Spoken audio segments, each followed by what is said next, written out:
you sat there and you watched it, right? Oh, for sure, yeah. Did you laugh a little? You do laugh, and then you kind of try to, you're trying to see how accurate it is of what I was exactly saying. And? But it's probably above a 90% clip. Really? I think it's pretty solid, yeah. Hey, everybody, and welcome to another edition of the Chris Rose Rotation, presented to you by our friends over at SeatGeek. Of course, last week we were down in San Diego at the baseball winter meetings, had a great chance to reconnect with a bunch of people I hadn't seen in years, and that included a bunch of managers. And so today we've got kind of a special edition where we're going to group together some chats that we had with American League Manager of the Year from my Cleveland Guardians, Terry Francona, from the Baltimore Orioles, Brandon Hyde, and also the architect of the Seattle Mariners, Jerry Dipoto. Oh, Tito, one of my favorites, Terry Francona. You're When already you laughing? We haven't started even like started? That's a good thing. Okay. Are you still in Tucson in the off-season? Yeah, I love it. I know. I Do you love go to every Cats game? Every one I can, and I'm the biggest Tommy Lloyd fan. I mean, in fact, they're playing in Vegas on Friday, and I'm taking some people up there for the game just because, well, one, it's Vegas. I was going to say. And I may even go to the game. Okay, good. They're good, aren't they? Yeah, they are. They're solid. They were up to ranked 4th. That's probably a little high. Okay. But they're good. Okay. They're so well coached, and they're fun to watch. Yeah. Can you ever learn something from other coaches in other sports? Does it translate? You know what, Chris? I'm not one that really picks guys' brains a ton, but when you say that, I go about an hour early, and I love watching the interactions. And, that's how before I even met Tommy, I watched his interactions with the players, and I remember thinking, I like this guy. You could tell he loves his players, and he's not afraid to coach them, but he likes them. Because you see so many college coaches, it's like they run it like it's my way or the highway. I just, right away, that's why when I go to the Cavs games, I want to sit down low, not because I want the best seat, but I want to see the interaction in the huddles. I love that stuff. So when you were in Boston, did you have any relationship with Belichick? Not so much. I knew Bill. It was more with Scott Pioli, yeah. who I adore, love him. But Doc Rivers. Right. And I'll give you a quick Doc Rivers story. He was going to speak in our winter development program at, I think it was 8 o'clock in the morning. They were playing in Minnesota the night before. They lost in double overtime. And I'm watching the game, and I'm like, Doc's pulling the ripcord. Yeah, he ain't coming. He was there a half hour early. And I remember thinking, wow. Enough said. Enough. And he came and we talked. That speaks volumes to me. It's pretty good. I got a lot of fun stuff I want to cover, but obviously you guys had some news today. I can say that as a Guardians fan, have a brand new first baseman. Did you have a chance to meet with Josh Bell personally? You know what? We're not allowed to talk about things that technically haven't occurred officially. All right. So you can talk about it all you want. I'm very excited if it happens. Good. We're trying, hypothetically. Yes. We're trying to get better. We were so proud of our group. Yeah. But we don't want it to be a one-year kind of a feel-good story. Mm-hmm. We want to get better. So our guys are working hard to try to do that. And one way is to give us a little presence against some left-hand pitching. Yeah, that's good. I know that you were serious when you said it last spring training. You were like, I think we're going to surprise some people. But at what point during the regular season were you like, holy shit, this thing is actually going to come together? It's interesting because I don't know if you ever really, because on September 4th, we were 4 games over 500. But we were, I think, a game in first place because our division was kind of struggling to find their footing. And then we really got hot. And I think we were all concerned because most of our guys hadn't played in September. In fact, we had 3 guys that were supposed to be at the rookie development program. One kid came and asked me, he goes, Tito, do I got to go to this? I go, no, you're playing right field. He's like, but they got better and they competed and it was fun, man. I mean, we didn't get to where we wanted to at the end, and that hurts. But God, it was a fun journey, man, because it's a good group. Yeah, I can just tell you that it was outside of probably, there were teams obviously in the 90s for me because that was the first time in my lifetime that Cleveland was any good at baseball. And then, they were dominant. Dominant. Oh, yeah. And, 07, we got close. Somebody came back from 3-1 in the ALCS. I don't remember who that was. And then, obviously, 2013, when you in your first year there, that was something special. 2016, obviously, as well. But this team gave me as much joy and my family as much joy. So I want to just tell you that. I appreciate you saying that. That means a lot to me. Yeah. Because a lot of people have come up to me, especially at the meetings, like, hey, we really respect the way you guys played. Totally. That makes my day, because I tell our guys it all the time. It's meaningful, not just because of how it looks, but it helps us win, and we prove that. And I think maybe the game will kind of, because you got to respect the game. The game is so awesome. I don't think we do a good enough job of letting people know how much we love our game, because we do. It's true. I want to spin the Wayback Machine for you. When was the first time you ever thought about being a manager? Oh, I can tell you. Buddy Bell, who was my roommate in Cincinnati, and probably taught me more about how I feel about the game than anybody. We used to stay up and talk all night about baseball. And I have so much of the way I feel about the game is because of Buddy.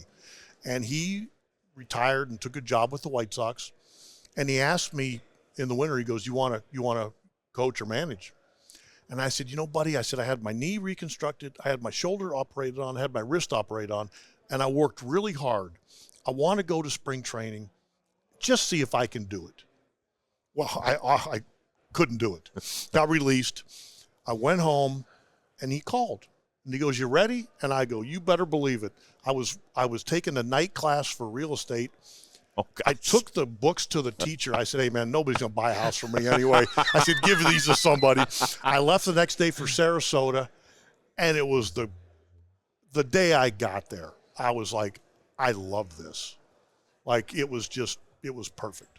More of the Rose Rotation is coming your way, but today's episode presented to you by our friends over at SeatGeek. It is the best app to put your butts in the seats at a great sporting event or a concert that you want to go to this holiday season or well into 2023. A few special instructions you need to follow, but these are going to help you. So don't be like, oh my God, Rose is telling me what to do. I'm doing this to help you people. Take your phone, go to the App Store, download the SeatGeek app, and off you go. In fact, I want to save you money as well. You can get $20 off your tickets at SeatGeek with the promo code ROSE. So if you want to go buy your baseball tickets for next year, let's remember there's a brand new schedule. So you might be seeing stars coming to your town that have never been to your city before. So go get your tickets now. Of course, the NFL season's in full swing. College bowl season is here. College hoops, NBA, NHL, concerts going 365 days a year. So here's the deal. You punch that in, you find out what event you want to go to. SeatGeek doesn't just tell you, here, grab this ticket. They actually rate it on a scale of 0 to 10 to make sure you're getting the best deal possible. They color code it as well. So green, thumbs up. Red, thumbs down. You're not getting the best deal possible. I told you, I recently used this when the Cavs came out to take on the Clippers in Los Angeles. I purchased 4 great seats for my entire family here on the SeatGeek app. We got to the game. My oldest son, Josh, he said, dude, what'd you pay for these? I told him. He's like, really? For these seats? I was like, hell yeah. Hell yeah. My friends at SeatGeek hooked me up. And I used the promo code ROSE. I got to use my own freaking name. So I got great seats and a great deal. You're going to get $20 off your first SeatGeek order. Go do it today, just in time for the holiday season. Now, everybody knows that you managed MJ in the minors, but did you also manage in the Dominican? Is that what I read? Well, Did you? I managed. I've been pretty much. I managed in Venezuela. Managed in the Dominican. I also played 4 years in Venezuela and played in Puerto Rico. So I've kind of run the gamut. What is that experience like? Well, it's different. You got to remember now, this is back in the middle 80s to the early 90s. So when you went to Venezuela, like, there wasn't cell phones. It was you're gone. Like, it's hard. I mean, you got to make a commitment now with FaceTime and stuff. Right. It's a lot easier for the guys. It's a great experience because you learn to make adjustments, and you also see how they feel when they come to the United States and somebody talks to them in their second language and they nod because they don't want somebody to think they're dumb. I do it all the time. They'd be speaking to me in Spanish, and I'll be going, yeah, I got it. I had no idea. So I think in the long run, it's a great teaching tool just to have respect for the other guys coming to here. So how'd you communicate as a manager? Actually, my Spanish got way better, especially at the ballpark, because you're talking baseball. And now it's regressed so much, and it makes me mad that I've allowed it to, because I feel like I could do better, especially with some of the Latin guys that struggle with English, and I just haven't done a good enough job. Sometimes you get to an age where it's harder to learn than when you're younger. Well, Jose Ramirez is obviously the face of the team, and he's been around here a while, but he still does, his interviews primarily in Spanish. We understand that. But you and Jose have no problem communicating. He is so awesome. And I wish I spoke Spanish better, because I love talking to him. But you tell Jose something, and he just looks at you. He's like, I got it. Like the first day of spring training, I called him and met him. And I said, hey, man, well, we're really young. I said, we got to play the game the right way. And I said, I'm not going to yell at a bunch of young kids if our veteran. And he goes, Jose says, I got it. That's all he said. He goes, I got it. And I knew he did. And his motor in a med, their motor never stops. And it makes our message to our players not hollow, because it's so meaningful. So true. There's a lot of people that are baseball fans that knew you played, but they probably didn't remember that you were a first-round pick of the Montreal Expos. I don't blame them. Stop. I don't blame them. These days, it's obviously broadcast on MLB Network. It's a great show and everything. How did you find out you were a first-round pick? We were in Omaha, and we had College World Series. Yeah, we had a day off. And my folks had come, and we were sitting in the hotel, and I remember thinking, I was like typical 21-year-old kid. I knew they had got to around like 19, pick 19. I'm like, I knew I should have signed out of high school. My dad's like, relax. And about 2 picks later, John McHale called, who was running the Expos at the time. And it was funny because he had my dad as a young player. And my dad had wanted to go visit me when I was born. And John McHale was like, no, I think he fined my dad $250 or something. And my dad said to him, he goes, John, remember that kid that he goes, it's going to cost you a lot more than $250. And I was like devastated. But I told my dad, I said, I want to sign next Sunday. And I signed next Sunday. Went to Memphis that night, took BP. You serious? Yep. You're kidding. No, my dad represented me. It was probably the easiest negotiation ever in a million years. What do you think you signed for? It was $100,000. They knew I wanted 100. We knew I wanted 100. And I said, Dad, I don't want to sit too long. I want to play. And I said, I want to sign by Sunday. He said, a week off's plenty. I went down that night and left. My mom was crying. She's like, you're now officially a piece of meat. And I'm like, I didn't know what I was getting into. So what year did you make it to the show? 81. 81. I went back. I signed in 80 and played in Memphis. Went back in 81. Got called up to Denver probably the middle of May. And then when the strike was over, that long strike in 81, I was hitting about 350 and got called up like 3 days after the strike and played the rest of the year. So that's Buck Rogers' team? No, it was Dick Williams. Oh, Dick Williams. He got my God. fired about 10 days after I was there, and Jim Fanning took over. How intimidated were you when you got to the show? Oh, I called Andre Dawson Mr. Dawson. That's like, it was Ellis Valentine and Gary. It was Larry Parrish. Was Rodney Scott on that Oh, team? yeah. Okay. Oh, yeah, Tim Raines. But it was different then, but they were good. They were good. They would lean on you a little bit, but not in a bad way. Chris Spire. Chris Spire. Oh, I looked up to him so much. And so they taught you the right way. Yuppie was a little intimidating. Yeah. Actually, Montreal was interesting because they didn't really understand good baseball. Phrasing. But they loved their team. Back then, we were drawing $2.5 million. They loved the Expos. Everybody answers you for this question, but if you could grab a beer and just listen to story time of a manager or a couple of managers here, who are you hanging out with? Golly, because probably one of my favorite things in baseball are the people. Mm-hmm. It's like when I shut it down, whenever that is, I'm not going to miss the hotels. I'm not going to miss the travel. But God, I love sitting in the clubhouse, either playing cards and talking to the coaches, talking to the players. The one thing I'll brag about, I have been around more good people than anybody in the game. I guarantee it. And I know I'm lucky. So I would pick a lot of people. Yeah. Because I love that part of it.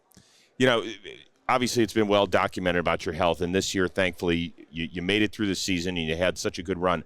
Have there been times in recent years where you're flying to Kansas City at 2 a.m. and you're thinking to yourself, yeah, the last couple of years, not this year, but the 2 before were really tough. And in fact, if I wasn't working in Cleveland, I probably would have gone home. That's how much I love the place I work. And some days when we're not maybe spending the most money, I remind myself of that because I work for the best people. You can't work for better people. And Chris and Cherney kind of helped me a ton when I wasn't feeling good, not pressuring me. Because I even told him at one point, I said, hey, I can understand how you might need to move on. I said, because this isn't fair to you guys. And Chris is like, no. And and he meant it. And it allowed me to come back because I was getting a little nervous that maybe it was kind of towards the end. Really? Yeah, because I wasn't healthy enough to.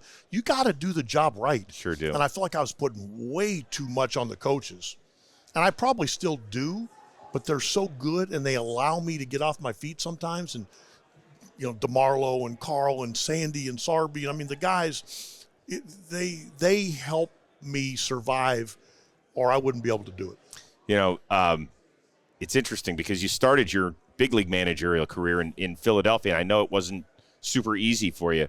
Those first few years, because we talk a lot about dealing with success and dealing with failure. And when you were struggling right out of the gate as a young manager, how often did you go home and say, Jesus, I don't know if I can do this? A lot. It was tough. That's not an easy place to not be good. Right. But I think I learned a ton. And I was learning on the run, and I knew it. But I knew how I felt about the players, and I knew, like, if they're giving the effort, I'm going to take some bullets for them. Then when you get to a place like Boston where there's talent and they're ready to win, but you still have that mindset about, hey, caring about the players, and it can get pretty special. But I wouldn't trade the 4 years in Philly, but it was hard. Yeah. You got one great Papi story before we hit it?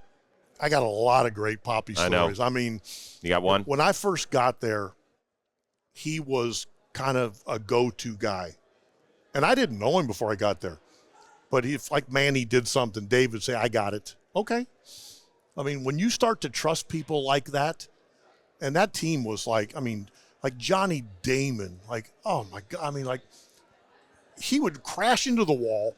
You'd swear he's going to the hospital, and he'd come in after the game. He goes, call me in the morning. I think I can play. I mean, those are things that, like, Schill. I know things aren't perfect with Schill from the perception-wise. Yeah. But for me, I need to be biased for him because of the way he was both in Philly and in Boston. And I don't apologize for it. He was good, man. He was great. Yeah. Well, listen, man, it's always great catching up with you. I appreciate the time. You're always great to my family when we see. I know, man. It's fun. It is fun. That's part of the fun of baseball, man. I hear you, brother. Thankfully, it's not Zoom. We can do it in person. I like that part. And I'll too. see you next season. All right. Good to see you, man. Thanks, brother. You got it. Well, today's episode of the Rose Rotation is sponsored by BetterHelp Therapy Online. I've told you about this for a long time, that I have been in and out of therapy ever since I was a little kid. There wasn't one specific incident that made me go to therapy. My parents just thought it was always good to have somebody to bounce some ideas off of. And as I have now become an adult, gotten married, and eventually had kids of my own, a therapist has come in extremely handy over the years. And so if you need somebody to talk to about the day in, day out struggles of life, whether that is a relationship, whether it's your work, whether it's some sort of combination, a place like BetterHelp Therapy Online might be the place for you. In fact, I say that it would be. Here's the great thing. You don't have to leave the comforts of your own home. You'll have a time where you meet up with a therapist, and hopefully that person will click with you. And if for some reason it doesn't work out between the two of you and it's not the perfect relationship that you're looking for, that's okay. They will find somebody else who can help you.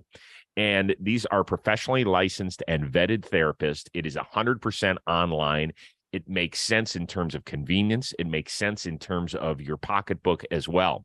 So here's the deal.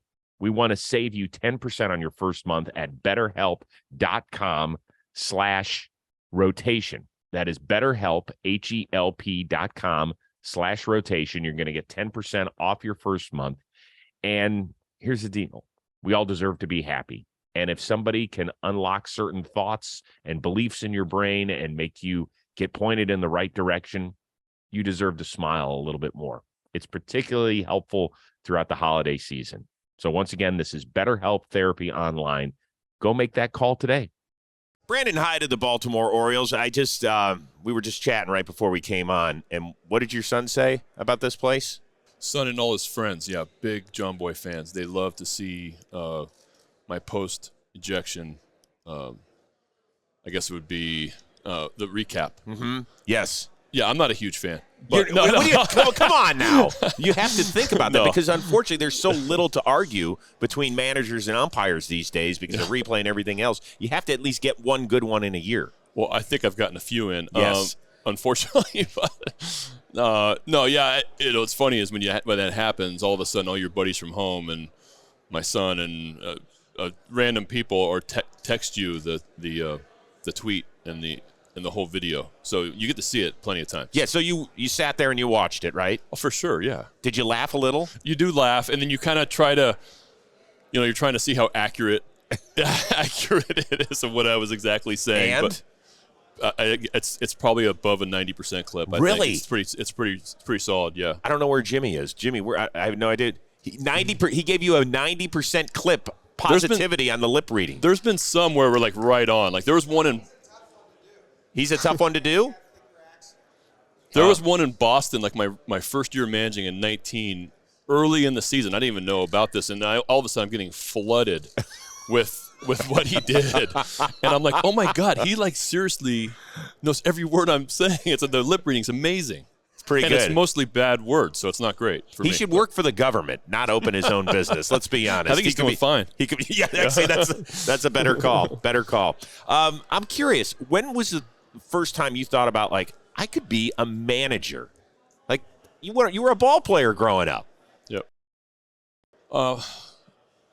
I didn't, even like my managing career in the minor leagues, like there was at that time, I think that was always like a dream, like, but so far-fetched, honestly. I honestly just wanted to kind of get to the big leagues and as a bullpen coach or third base coach, right. or, I didn't play in the big leagues, so I didn't know if that opportunity was ever going to arise. I really enjoyed managing in the minor leagues, and I loved running a club, and my whole minor experience was great. But yeah, if I ever got the opportunity, that'd be fantastic. But I didn't know if it was going to ever be possible because I didn't play in the big leagues. And adding, I think going my first couple years in the bigs, I was with Jack McKeon, and Jack gave me a ton of confidence. Honestly, Jack let me do a lot of things when I was his bench coach in Miami in 11. So I think probably then I felt like I could do it. But even before that, like, when did it hit you? Like, this is something I want to pursue. I want to be, at least start off like a coach, but I really want to be a manager. I loved managing in the minor leagues. I mean, I knew as a player I was going to end up coaching, and then I was always talked about, told, when you get done playing, the opportunity is going to be there, and so that was always my thought. Probably ended my playing career probably a little early because of that, because I was always kind of thinking ahead from that standpoint. And then when I got into coaching, I just loved it. I really loved coaching. I studied all coaches from all different sports. I'm a huge sports fan, so I love and I watch basketball, football guys as well, and I just love the art of coaching. And at some point, if I felt like I could manage in the big leagues, it was about if I was going to get the opportunity or not. Everybody thought that the Orioles was your first big league managing job. It was not. You were a veteran by that point of one game. 2-1 loss at Tampa. Chris Volstad versus James Shields. Yeah, I brought in Randy Choate to face Casey Kochman late in the game in a 1-1 game, and he threw a sand wedge on the not really chalk, on the paint and on the turf in Tampa, and we lost 2-1. That was my only one. So you were the interim replacement. It was after Freddie got let go, right? Yep. And before McKeon came in? No, so Freddie got let go in 10, like in June. I went to the big leagues in 10. Okay. In 11, we were in Tampa, and our manager resigned during the right before the game. Yeah, who was that? Edwin Rodriguez. Oh, Edwin Rodriguez. Okay, right. Yeah, Father's Day, 2011. And so they're like, you're the skipper. Here you go. Yeah, the front office comes into the office in Tampa and said, hey, Edwin's not going to be here today. You're managing the club.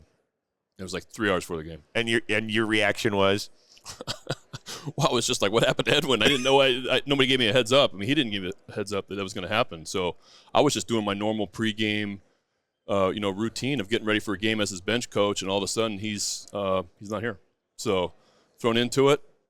The next day, Jack McKeon comes, and it was really like I had so much fun with him the last few months, and I've stayed close to him ever since. It was a great experience. What made it so fun? I mean, there's such a huge age disparity between you two. What in the world could you guys have in common where you enjoyed it? Well, he made it enjoyable because he allowed me to do so much. I mean, he really just like got thrown into this, right? And he obviously retired at that point, and he allowed me to. We took a cab to the ballpark and back every single day. And it was like if you know Jack, it's a lot of stories and a lot of storytelling. And we would walk the outfield, the warning track every day before the game, smoking a cigar. He would smoke a cigar the entire time. It was just being around this really lovable guy that had 60-something years of experience in professional baseball. And for him for him to share it all with me and take time, I mean, it was priceless. And he didn't have a ton of interest really in managing, I don't think, at that point. So he really allowed me, we shared an office in Miami, and he gave me a lot of experience. So you grew up in Santa Rosa, California, which is outskirts of San Francisco, right? Yep. I read a great story in The Athletic on you after you got hired by the Orioles. All your high school boys call you Larry? Yeah. They kind of call each other that. Everybody's Larry in the text conversation? It's more of it's a negative term for us. Yeah, you got all frowny face on me. Yeah, because it's Larry the loser mentality. Oh. So they somebody started that like 20 years ago, and so anytime we play anything or do anything where it was a loss involved, at golf, that kind of stuff, it was they would call each other Larry. But you weren't the loser back then. You were the stud athlete. You were a great hooper, yep. I read. Well, I don't know about great hooper. No, that's what it said. Great shooter is what I read. I could shoot. Went face-to-face with former Michigan wide receiver and New York Giants receiver Amani Toomer. Is that accurate? De La Salle. Is that accurate? Back in the day. But you guys went face-to-face in it. Got a little scuffle. Shit-talking? A little shit-talking. Fortunately, he was a lot more athletic and way stronger than I was at that point.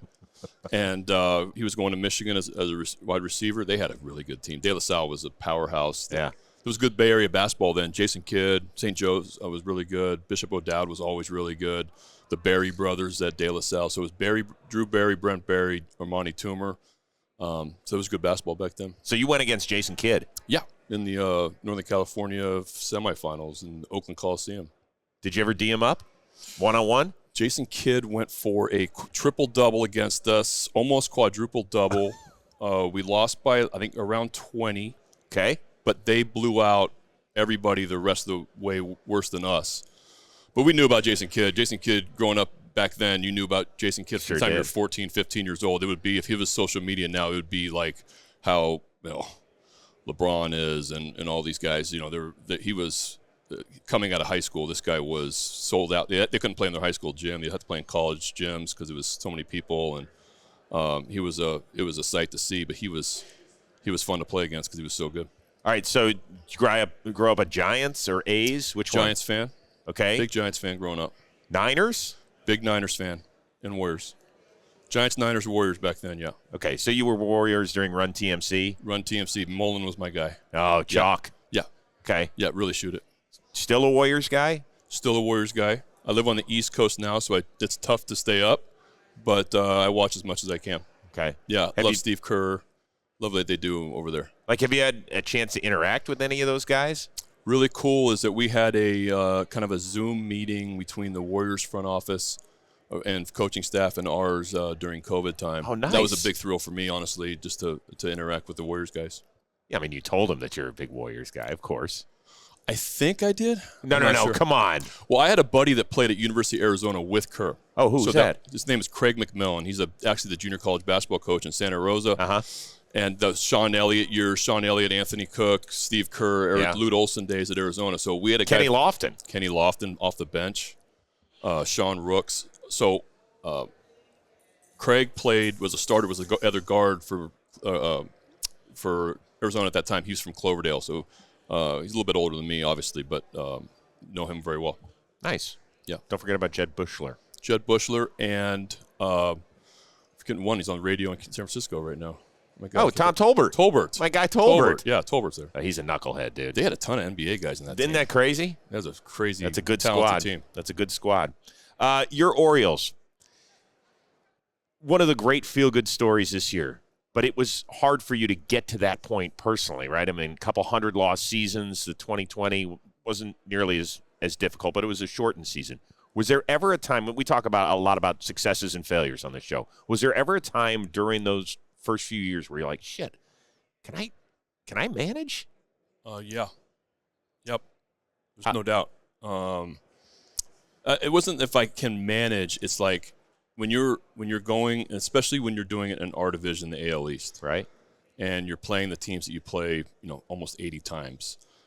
To have those talented rosters, and then you're bringing in guys out of the bullpen that you just know you hold on tight, and when things continually don't work out, you question, and you just ask a lot of questions, and you try to self-evaluate, and you evaluate your club. And I've been fortunate to be surrounded by really positive people that help me, and but yeah, I mean, it's tough to lose that much, and you just try to. At the moment, you're down, but you try to get back up, and you try to stay positive and consistent the next day. What do you have, 3 kids? Yep. Fairly young, right? Yep. Daughter at Syracuse, graduating, and then Congrats. 14 and 12. Yeah, son is 14, daughter's 12. When you're going through those tough times, how do you not bring it home with you? It's hard too. The separation is definitely challenging. My son, that was a hard part about 20 and 21 was my son grew up in the Cubs clubhouse. So all those years, those great years we had in Chicago, he was at the park with me almost every day in spring training. He became kind of, Rizzo, Baez, KB, like all those guys were like his big brothers. Grew up with Lester's sons, Montero's son, so David Ross's son. So 19 was a little bit shocking for him because we're losing so much, but he enjoyed being around. And 20 and 21 he couldn't be in, and so that was really tough on me, tough on him, because I was having tough days at work. He provided some. You enjoy watching him shag. You enjoy having him being around. A little bit of lightness to a difficult time. For sure, and that really helped. That really had helped me out in 19. But it's definitely. I don't leave it at the ballpark as well as I should. There's no doubt about it. That's something I need to improve on.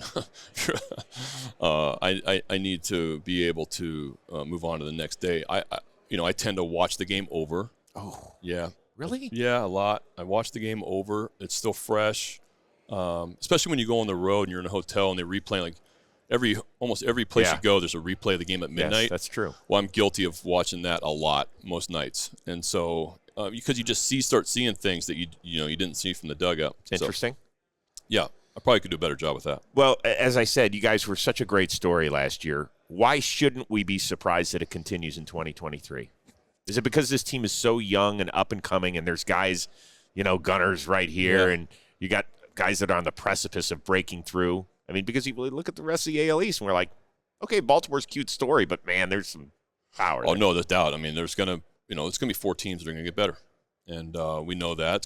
That's the challenge of the AL East is that there's – there's the other 4 teams are going to be really good, and that. We played against them better this last year. Yeah. We need to continue to do that. We pitched better. That was the biggest turning point for us. Was we pitched a lot better, and we played really good defense. We got a catcher made his rookie. Came to us in May that made a huge difference for our pitching staff, and just adding a switch hit. He's going to be an impact. He's going to be a silver slugger. He's going to be a Gold Glover. This guy's going to be the real deal in everything he does, and to be able for him to do that in his rookie year is amazing. But And he really helped out their pitching staff also. Him and Chirinos were fantastic. But we just got to continue to pitch, honestly, because the lineups you face on a nightly basis are unforgiving. There's superstars throughout, superstar middle of the orders, and you got to be able to keep the ball in the ballpark. And fortunately, last year we did a way better job of that. What is the one story about Adley Rutschman that you need to share that will make us go, wow, that's amazing? I just think he is he's so grounded. Like, yeah, he's crazy grounded. Like, he's like, I called him when he, with the Rookie of the Year stuff, like when he got nominated to be a rookie, or the top 3, I think it was top three Rookie of the Year, and I called him and just to tell him congratulations. Like, I'm like, but I was saying it to like he should know already. Like, you're going to be a top 3. So, hey, Adley, congratulations. He was super surprised and super honored, and I'm like, you see what you did this year? Like, he's a great self-evaluator, but he's also very innocent, and he really honestly just cares. He just cares so much about winning, helping out the pitchers. He one of the best separators of offense and defense I've ever seen, especially at a young age. And it's just super genuine. He is. We had him on the Rose rotation, and he told us a great story about how when he was at Oregon State, he dressed up for Halloween as a Power Ranger. He was college kicker too, right? Punter, yeah. And he went out and was like, he surprised these kids on a football field in a full Power Ranger outfit, so they didn't know it was Adley Rutschman, kicking 50-yard field goals during Halloween. Incredible, great athlete. Yeah. Incredible athlete. Seems so like a strong. good kid. Great kid. Everything. It was great getting to know you. I just want to suggest this to you. You can do whatever you want with it. If you grew up a Giants fan and you want to see them improve, go up to Farhan Zaidi and Gabe Kapler and just say, hey, go sign Aaron Judge if you want to. You have my blessing. In the NL West instead of the AL East? It's just a thought. Or Bogarts and Correa, anybody. Yeah. All those guys. Yeah. It's up to you. Yeah. You can use it if you want. You don't even have to credit I'm throwing me it for out there. You can throw it right back. Yeah, probably. Listen, man, it was a pleasure. Okay. I wish you luck. Thanks, Chris. You're a good dude, and have fun. The Orioles were a great story. Yeah, I appreciate having me on, and thanks a lot. Absolutely. And tell your son hi. If he wants to intern sometime in the future at Jomboy, I imagine we can get – that way we'll be pulling clips on you every night. The thing is, you got to get a little more outgoing. He's so introverted still, but yeah, maybe down the road. We have a bunch of those kids around here. Are you kidding me? They call me the Jomboy Media Dad, so I'll keep a good eye on him. That's awesome. All right. Yeah. Congratulations and much success in 2023. Thank you, Chris. Hey, everybody. Pardon the interruption, but DraftKings Sportsbook, an official sports betting partner of the NFL, is my go-to for betting on the NFL this holiday season. Right now, new customers can bet just $5 on any NFL team to win their game and get $150 in free bets if they do. Check this out. Right now, everyone can earn up to 100% boost with DraftKings stepped-up same-game parlays. Go to the DraftKings Sportsbook app now, place a same-game parlay, and combine multiple bets like which team will win, player props, point totals, and more. The more legs you add, the bigger the boost, the bigger the shot you have to win. It's that simple, people. Jets and Lions are this weekend. I think there are a couple of divisional matchups, but, I mean, you got to take the Jets and Lions total points over. They're going to score points. Mike White's there, baby. You got this. And, I mean, Elijah Moore touchdown, maybe. I don't know. Who knows? Maybe like CJ Uzama touchdown. Download DraftKings Sportsbook app now. Use promo code ROSE and place a $5 bet on any NFL team to win their game and get $150 in free bets if they do. Only at DraftKings Sportsbook, an official sports betting partner of the NFL. Minimum age and eligibility restrictions apply. See show notes for details. Now back to the show. The architect of the Seattle Mariners, that would be your playoff Mariners from 2022, Jerry Dipoto. Isn't that a nice sound? Yeah, I would like to hear that over and over again. Yeah, well, now you want to hear it in 2023 and then 2024. No, I just meant you can say it again. Okay. The architect of the 2022 playoff Seattle Mariners. Give it for people that weren't up there in the Pacific Northwest. When Cal Raleigh, who was a guest on this show recently, when he hits that home run, what did the whole world feel like? For me personally, it was the best moment of my baseball life. It was because of what it meant to that city, the people in that ballpark. I didn't know it meant as much to our players as it ended up being. My general take was we've spent years trying to take the pressure off our players by saying, hey, they weren't the reason for this extended drought. But they felt it, and the relief that they felt when Cal hit that ball, out of the ballpark, and the ensuing celebration. We had multiple celebrations that were, I have been fortunate enough to be part of a World Series winner as a front office person, and never experienced anything like the joy of simply clinching a playoff spot in Seattle. When you guys make it to the playoffs and get a big win, do you do the circle dance like they do on the field with all the executives and stuff? See, we don't do a circle dance. We had another tradition that we started in 2021. We had a surprising 90-win season. Yes, you did.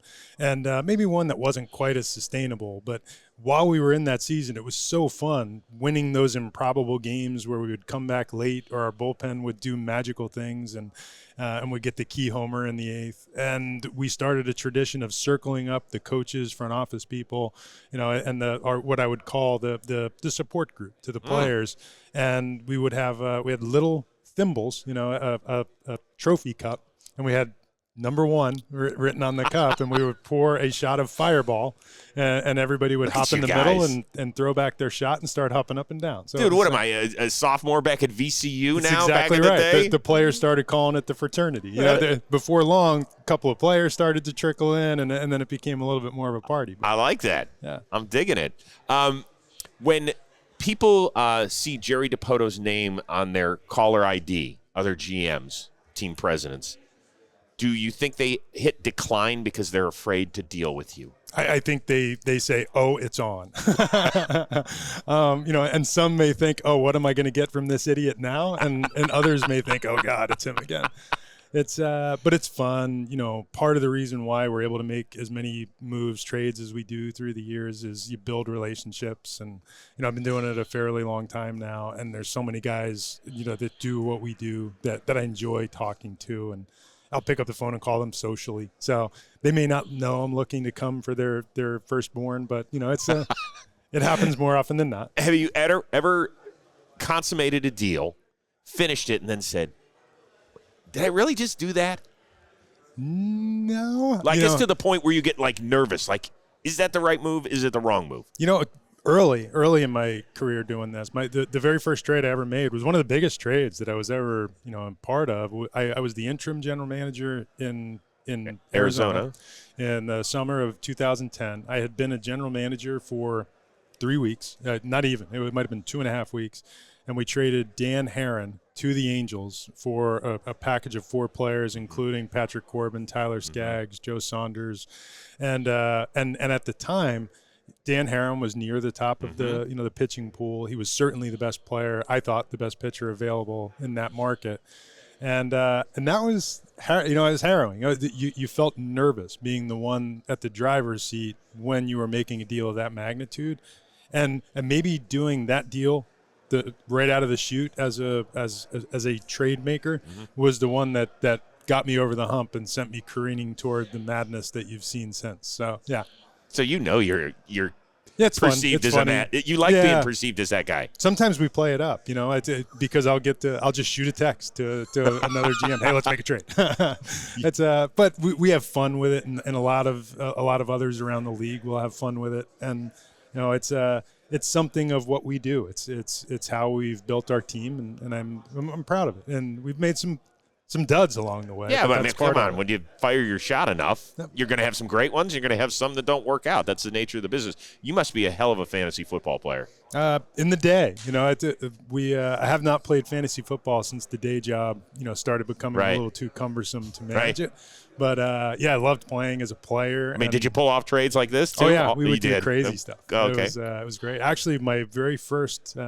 For 10 years or so, I played in a fantasy football league, and Hal Morris was one of the former first baseman. Hal was one of the participants, and Hal and I would frequently wind up in the playoff, the championship game opposite one another. I think like 3 times in a 4-year stretch. So when I got the opportunity in Anaheim and I needed a player personnel man, I just called Hal. I said, "Hey, would you do this?"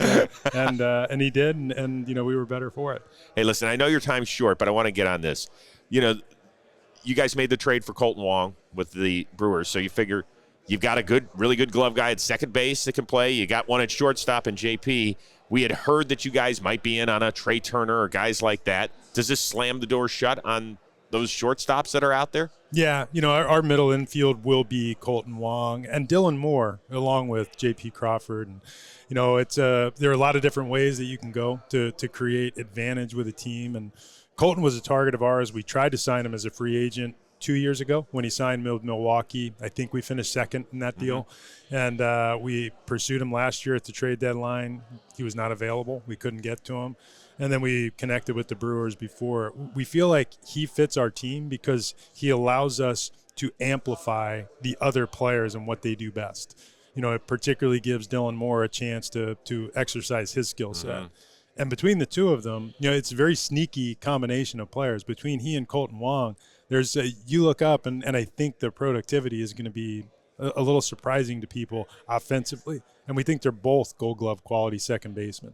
You gave J-Rod that amazing deal, which is going to be worth several $100 million, hopefully by the time he's done at age 67 or whatever you signed him to here. Give me one story where you were like, kid's different. So this is the first day players reported to spring training this past spring in 2022. And Julio's sitting on the bench, and I saddled up next to him, and he was holding the bat that he wound up using in the home run derby in LA. It was this like a black and aqua bat with a variety of J-rods, emblazoned all over the bat. And I grabbed the barrel of the bat and I pulled it down and I said, "It's pretty sweet." And he said, "Yeah, they made it for me, especially for me." And he said, "It's pretty cool." And I said, "You know what?" I said, they might make you a better bat than that if you go out and win the Rookie of the Year batting title. And he said, "Yeah." I said, if you do 30-30, they might make that thing in platinum, And he turned around and he looked at me and he said, "Do you think I can play center field?" And so this is off the reservation. He said, "Do you think I can play center field?" Because in the minor leagues, he played some center field, but primarily corner outfield.